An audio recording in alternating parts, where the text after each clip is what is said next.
लोकसभा में 130वां संविधान संशोधन विधेयक प्रस्तुत किया गया और इसे संयुक्त संसदीय समिति को सौंप दिया गया। अमित शाह ने कश्मीर पुनर्गठन संशोधन विधेयक भी लाया, परंतु यह कदम किनारे पड़ गया है।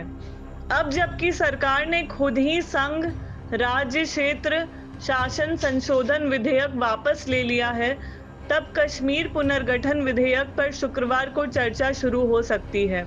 अमित शाह के संशोधन बिल के अनुसार प्रधानमंत्री, मुख्यमंत्री या अन्य मंत्री पद पर रहने वाले लोग गंभीर आरोप के साथ पद पर नहीं बने रह पाएंगे। 5 साल से अधिक सजा वाले गंभीर तरह के अपराध में जेल होने पर 30 दिनों के अंदर ही मुख्यमंत्री या प्रधानमंत्री को इस्तीफा दे देना होगा। 130वां संशोधन विधेयक का नाम है संघ राज्य क्षेत्र शासन संशोधन विधेयक 2025। इस विधेयक में प्रावधान है कि वैसे मामले जिसमें सजा 5 साल या अधिक है तो 30 दिन में जेल रहने पर मंत्री, मुख्यमंत्री या प्रधानमंत्री पद समाप्त हो जाएगा। आइटम नंबर 24, माननीय गृह मंत्री जी। माननीय अध्यक्ष जी, मैं प्रस्ताव करता हूं कि भारत के संविधान का संशोधन करने वाला विधेयक, संघ राज्य क्षेत्र शासन अधिनियम 1963 का संशोधन करने वाला विधेयक तथा जम्मू कश्मीर पुनर्गठन अधिनियम 2019 का संशोधन करने वाले विधेयकों को माननीय अध्यक्ष जी द्वारा नाम निर्दिष्ट किए जाने वाले इस सभा के 21 सदस्य और माननीय उपसभापति द्वारा नाम निर्दिष्ट किए जाने वाले राज्यसभा के 10 सदस्यों को मिलकर बनने वाली संयुक्त समिति को सौंपा जाए। संयुक्त समिति की बैठक की गणपूर्ति और बाकी सारे नियम लोकसभा के नियमों के अनुसार होंगे और अगले सदन के पहले दिन तक ये संयुक्त समिति रिपोर्ट प्रस्ताव करे, ऐसा मेरी दरखास्त है। प्रश्न है कि माननीय गृह मंत्री द्वारा प्रस्तुत प्रस्ताव स्वीकृत किया जाए। जो सदस्य के पक्ष में हाँ गए, जो सदस्य विरोध में ना गए।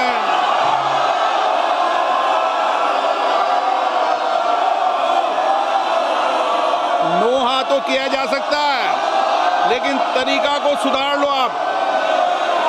मैं आपको भारत की संसद की मर्यादा बनाने के लिए बार बार आग्रह करता हूं। मेरे विचार में निर्णय हाँ वालों के पक्ष में प्रस्ताव स्वीकृत हुआ। केजरीवाल को मुख्यमंत्री रहते हुए जिस तरह फंसाया गया और जेल भेजा गया, उस वजह से इस विधेयक पर संदेह स्वाभाविक है। मामलों में फंसा करके विपक्षी दल की किसी भी सरकार के मंत्री या मुख्यमंत्री को गिरा दे सकते हैं। कांग्रेस और विपक्षी दलों ने संशोधन विधेयक का विरोध किया और यह कहा कि इससे देश में एक पार्टी शासन की कोशिश होगी। कहा नहीं जा सकता है कि इस विधेयक को जरूरी समर्थन मिल ही जाए। केंद्र में बीजेपी सरकार के सहयोगी दल भी इस विधेयक के विरोध में आ जा सकते हैं। लोकसभा में और बाहर भी इस विधेयक का भरपूर विरोध हुआ।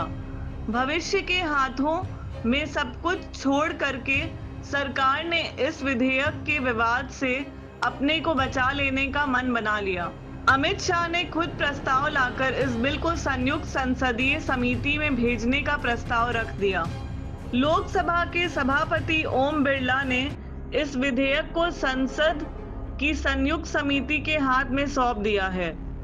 संयुक्त संसदीय समिति में लोकसभा के 21 सदस्य होंगे और राज्यसभा के 10 सदस्य होंगे। अमित शाह ने पहले बहस के दौरान कांग्रेस सांसद केसी वेणुगोपाल के आरोपों का जवाब देते हुए कहा कि उन्हें पहले जेल भेजा गया था, वे तब तक पद पर नहीं आए जब तक न्यायालय से दोष मुक्त नहीं हुए। कहा गया है कि संयुक्त संसदीय समिति अगले सत्र तक अपनी रिपोर्ट दे देगी। संयुक्त संसदीय समिति में जाकर यह प्रस्ताव ठंडे बस्ते में चला जाएगा, यह आशंका बनी रहेगी।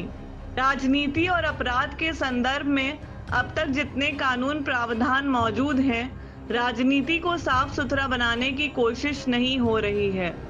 सत्ता पक्ष ऐसा नहीं कर रहा है और ना ही प्रतिपक्ष की ऐसी कोशिश है।